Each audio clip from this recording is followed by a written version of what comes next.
কোরবানি পশু জবাই করার সঠিক নিয়ম কি?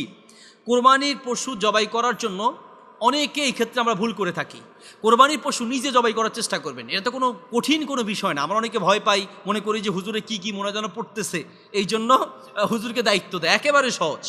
এখানে হুজুরে ওই যে কিছু নাম হাতে নেয়, এখানে কিছু ভুল আছে।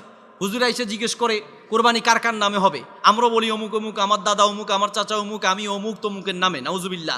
আল্লাহ ছাড়া কারো নামে কোনো কোরবানি পশু জবাই হবে না। লা তাকুলু মিম্মা লাম ইউজকার ইসমুল্লাহি আলাইহি, আল্লাহ ছাড়া অন্য কারো নামে জবাই করলে সেটা খাওয়া যাবে না। বাকি আমাদের দেশে উদ্দেশ্য এটাই থাকে যে অমুক তমুকের পক্ষ থেকে বলার সময় ভুলে বলে নামে, তাহলে আমরা বলবো অবশ্যই কোরবানি পশু জবাই হবে অমুক অমুকের পক্ষ থেকে। কার নামে?